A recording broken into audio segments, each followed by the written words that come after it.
Welcome to the Point. 1 week after President Joe Biden was in Michigan, First Lady Jill Biden was in Grand Rapids talking about the importance of vaccinations.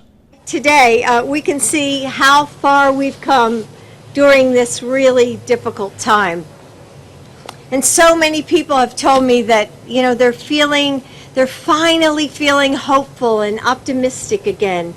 And families are returning to work and to school. Businesses are reopening. And we're getting back to the things that we've missed for so long, hugging the people we love, catching up with friends face to face, and, seeing our friends and our family smiles. I mean, we've missed that for so long. And it's because of the people who are here today, and they're getting vaccinated. And to those people, I want to say thank you. Thank you for doing your part, not only to protect yourselves, but also the people in your lives. The grandmas, the grandpas, the neighbors, your friends at church or at school. And if you're watching or you're listening and you haven't gotten your vaccine, now is the time. So I know that many of you who are maybe watching this, you might still have questions. But talk to the people you trust. Talk to your pediatrician. Talk to your pharmacist, like Rite Aid, the Rite Aid pharmacists who are here today. Talk to your doctors, your healthcare providers. And they will tell you that the studies are clear. This is all based on science. The vaccine is safe and effective, and it saves lives. And, Joe and I got our shots, and like I was telling them, and they were confirming, you barely feel it. It's over in a second. And vaccines are the best way for all of us to get back to the weddings and the sporting events and the concerts that we all miss so much. So go to vaccines.gov or text your zip code to GetVax to find a location near you. Everyone over 12 years old can get it. The First Lady visited a vaccine center at Grand Rapids Community College on Thursday. On the state government front, a deal between the governor and legislature to streamline and cooperate on the budget process is our focus, beginning with Speaker of the House, Jason Wentworth. Mr. Speaker, let's talk about a development that came up in the past week or so, or at least was made known to us in the last week or so, that your office, the governor's office, put out information that you had come to an agreement, and I'm going to say maybe a base agreement because the final agreement will be a budget, but an agreement to stop some processes about work rules as well as get together and get a unified budget hammered out. And for me as an observer, and I have been a distance observer for the last year, it was a little bit out of the blue because that relationship between the legislature and the governor has been contentious from time to time over the past 15 months. Tell me how, to the degree you can tell me how, this came about. Yeah, I've said consistently that, I think there would be better outcomes for the people of Michigan if the legislature is at the table, helping manage the response, the government's response to the pandemic. And as such, I believe we'll have better outcomes for the people of Michigan if the governor and her chief negotiators for the budget are in the room as well, negotiating on the budget. So this is about giving people of Michigan a better government that works for them and not for the politics. So that's why I worked incredibly hard to make sure that the people's voice was back at the table on the pandemic management response, and also to make sure that the governor's at the table in the negotiations for the budget. I think this is a good step in that right direction. Well, the governor was asked about that very thing yesterday and what she believed, how did she think that would look when it came to pandemic orders?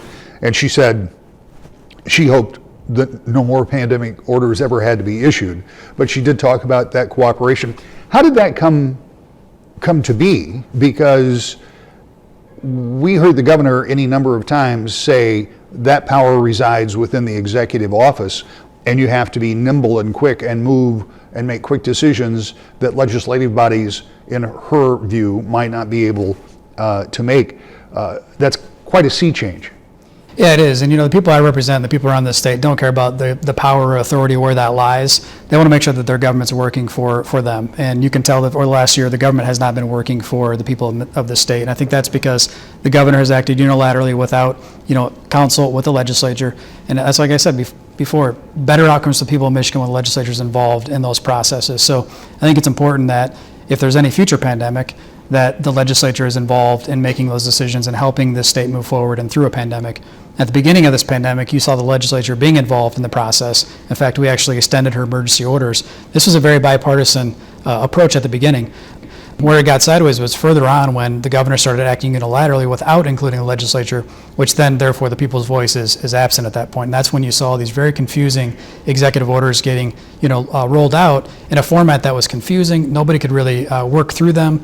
Businesses were being forced to understand them, and there wasn't much guidance. And that's because a direct result of the absence of the legislature through that process. So I disagree with the governor. I believe that we can work together through a pandemic, and we've shown that at the beginning of this one, and it only became difficult when the governor decided to cut the legislature out of the process.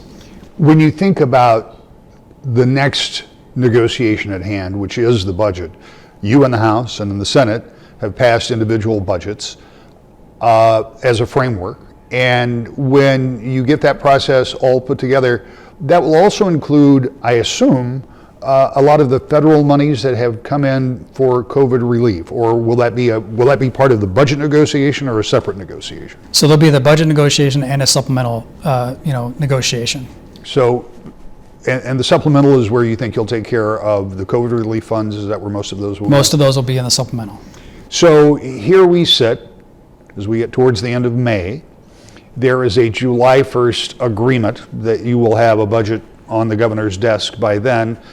And does that negotiation start after you guys get things worked out over here, or does it start now? So, that starts now. The agreement we made was concurrent with the legislative fix that we discussed on the pandemic management. So I think it's equally as important that we have that in good faith going forward, as well as the budget negotiations going forward at the same time. So if we stall on the legislative fix, then the budget process will likely stall. It's a concurrent agreement here. So as we move forward with including the legislature through a legislative fix to the public health code, we'll also increase the administration's involvement in the budget process. There was also conversation about ongoing rules that would have been housed in MIOSHA about some of the COVID mandates. That's now been dropped. Was that part of the same negotiation? It was. We were hearing from our constituents and business owners across the state that this was one of their main issues. It was very scary for businesses to realize that this could happen. And quite frankly, I think the governor realized that and that this was an overstep. And so having that being stripped away was very important to Republicans in the House. What does this do for your caucus? You're the leader of the Republicans over in the House, and over the past year I've talked to a number of members, most of them from Western Michigan, but some others, who have really felt like they have been completely stiff-armed and put completely out of the process. Does this help them feel re-engaged? I think it does. When you say the legislators felt that way, that was a feeling from their constituents. That's what they were hearing on a day-to-day basis. So they're here fighting for the people of their district, and people were frustrated in the way that this government handled the pandemic response. And people were forced, obviously, out of their jobs. People were forced out of their own businesses that they grew. Family-owned businesses will never reopen again. This is an issue where the people of our state were concerned, and that was brought to legislatures, and the legislators were working for their districts to get back at the table. And that's why I'm really glad to see that we're moving towards this process where future legislators will be involved in the pandemic management response. I think that's very important to the people of the state. A year ago, I was doing shows and talking about what I believed was a budget cliff that the state could be heading towards because so many businesses had been closed. And that means not only are businesses losing money, the state loses money too in tax revenue. People weren't traveling. Everything seemed to be almost in slow motion. And my thought, and as I talked to people who knew and know about budgets, they said, yeah, there's a real potential that we get to the end of this and there's going to be a big problem. Obviously, there was a lot of federal money that has come in with the capability to backfill, but the revenues for the state look pretty good right now, don't they? They do, and I do think that cliff is real, and it's just not happening now. I think eventually we will be at a budget surpass in the state where there will be a cliff where we'll have to address, and I'm hoping that in this budget process we'll be able to set ourselves up for that long-term effect of what we don't know yet, which is probably in the next 2 to 5 years, where that cliff may be pushed out because of the amount of federal money we're receiving in the state. But it's we joke around in the House Republican caucus as, is this real money coming in from the feds? Because we all know that they're printing this money in a rate that they can't keep up with, and it's going to create a situation in our state and across the country where we will be on a cliff eventually.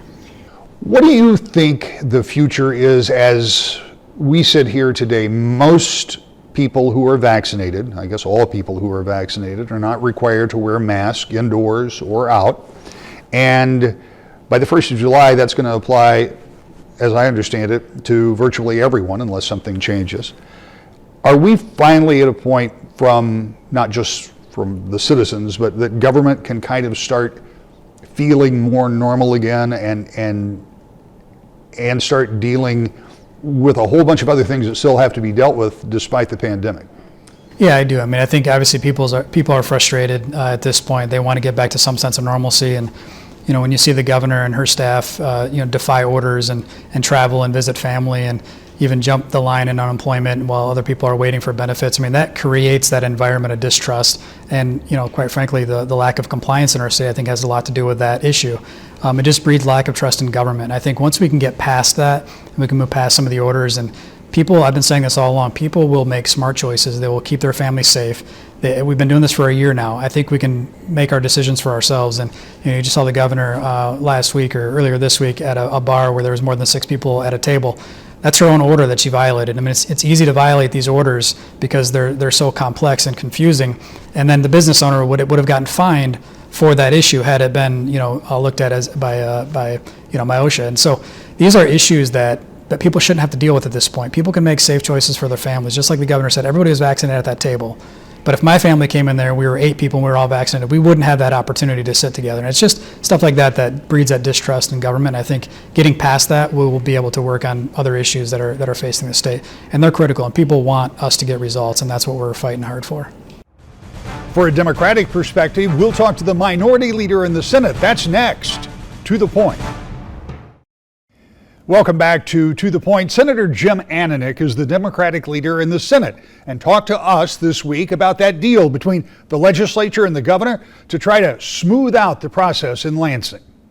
Senator, I'm interested in something that developed in the last couple of weeks, and that's the announcement that the administration, the governor's office, and the legislature are going to work together to try to come up with a budget solution. They're going to work together in the need, and let's hope there isn't more need, but in the need of more pandemic rules, and doing away with some rules that might have become permanent under OSHA. From where I sit, that's kind of a big sea change. Can you speak to how that came about? Yeah, I think that's a really good, important question, and I think everyone, we've all had our nerves tried this last year, both at home and in work and every setting, no matter what you do. And I think it's been a very stressful situation, and I think it's forced a more tense relationship between the legislature and the governor than I think obviously was in the long-term goals of our state. I think it made it tougher, right? And that happened. So I think as we started talking, and my role has always been, as you know, to keep people in the room, right? Because as soon as you close doors and you start to get, put a line in the sand, it's really hard to undo that.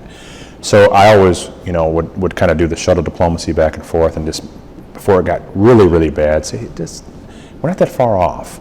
Because often, it seemed like it was at times. We were completely at, 2 different worlds, but often it was just a difference of perspective, not necessarily a difference of policy. So as the conversations were going, and I think a lot of folks were seeing that, the work we did over the last year is working, and that we're able to come out of this. And our budget numbers came out very strong. It shows that, having a thoughtful and consistent approach to the pandemic has actually helped our budget numbers. So we're seeing withholdings are up, our revenues are coming in very strong. So we can come out of this and make sure that going into next year and even this year, make sure people get back to work and are coming out of this thing stronger. Obviously, we wish it wouldn't have happened, but like, often we're more alike than we are different, and sometimes we just focus on the differences, and I think people realizing that let's focus on what we can agree on can make this happen a lot easier. You started out by talking about how all of our nerves have been frayed over the past 15 months or whatever it is. If you go back even to the first budget cycle with this governor, that was a pretty tense situation. And I always bring this up because I never, in my time of covering the legislature, thought I would be reporting on no-fault auto insurance reform. So on one hand, something very big that many governors and legislatures had tried got done, but a budget didn't. So there was some strange in that relationship, and many legislators, and you and I have talked about this, many legislators, Republicans, felt as though they had been sidelined during the pandemic, which kind of further fueled into this. So imagine my more than a little surprise when I see this agreement come out. I've spoken with the speaker about it as well, but this seemed, for me at least, it was kind of out of left field. Well, I think often what would happen was there'd be action in the Senate or in the House, and it would be clear response to what the governor was doing. And then the governor would do, or the governor or the health director would do a pandemic response related to what's going on, obviously, with the coronavirus. And some of the things I would hear my colleagues say, I'd say, that's in the order, or I don't think they'd be against this. Have you brought this to the administration? Well, we talked about it, but I said, so what you're doing is talking crosswise, you're not talking to each other. So I would sometimes take back a concern and say, well, they want to do this. I'd say, well, we don't have a problem with that.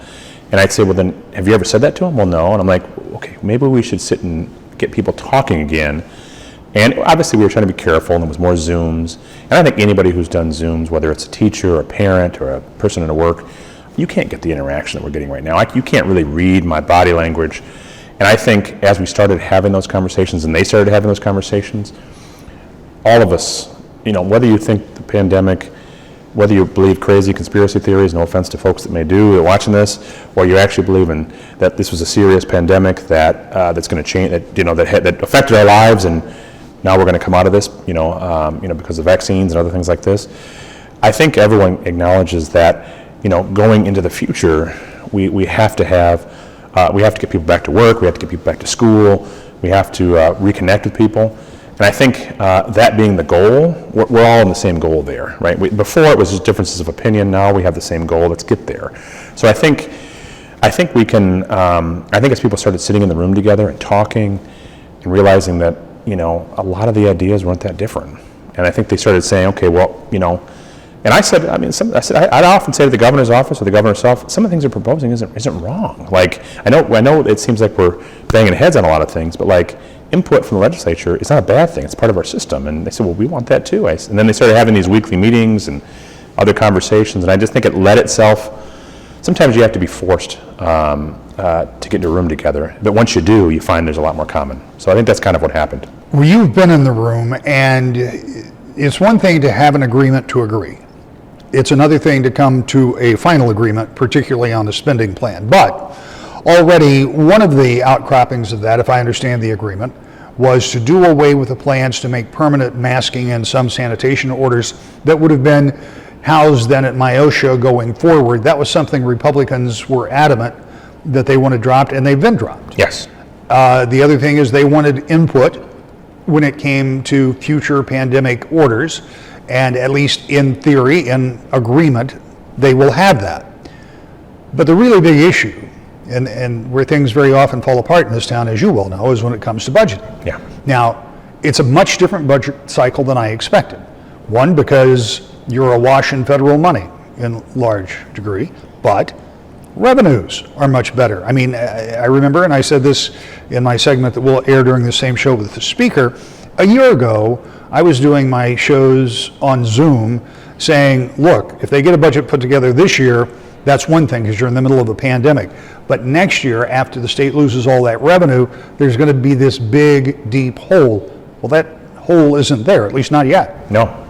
And not at all. So I mean, the revenue side is plus I think that also makes it'll make it easier in some cases and harder in others, because we're going to have, used to be we had to figure out how to cut our way and not cut vital services. This time it's investing, whether it's investing in broadband, whether it's investing in economic development or a number of other things, childcare, all the things I think really matter to get people back to work and to have, sort of a place where you feel that your kid is safe, where you can actually connect anywhere on the internet, no matter if you're in a city or in a rural community.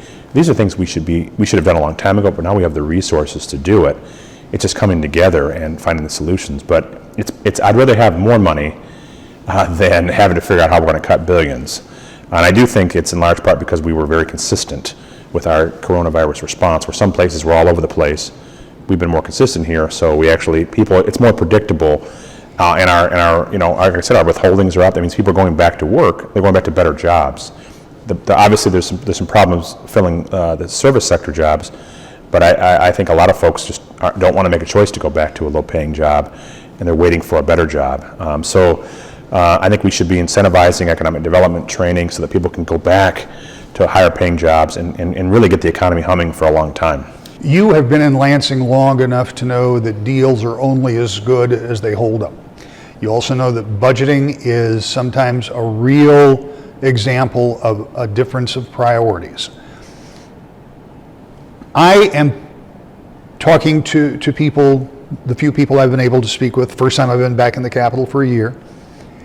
I'm getting a sense that there is a desire on a number of members' parts to get this budget put together.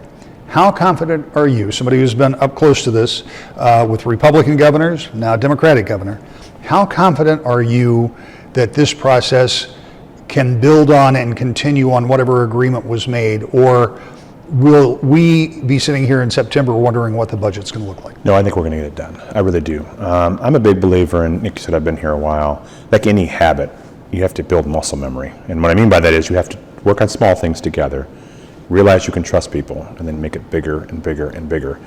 The governor and the speaker and the majority leader coming together last week is critical. It's a really important first step. It's starting to build that trust back. The governor taking a gesture with MIOSHA and pulling that back was a big step. I think it's an important one. It's something they've been very vocal about.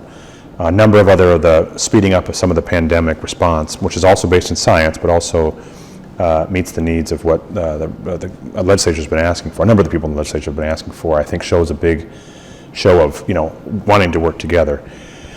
Now, the budget is just, okay, what are our priorities? What are our buckets?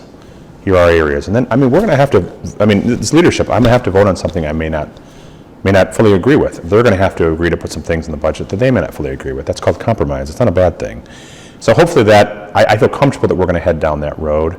I'd like us to be done by the end of June, because I think that's just a predictability standpoint for local governments, for schools.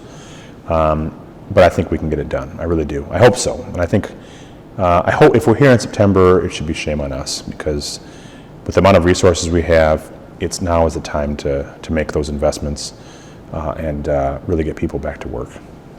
Back with the final thought next. To the point. So that deal between the governor and the legislature to more fully include them in pandemic rules, though few such rules may be needed going forward, and to drop COVID rules by MIOSHA may be a promising step in relations between the two branches. But the animosity that has developed on both sides will not magically disappear, nor will the differences on how to spend the state's resources.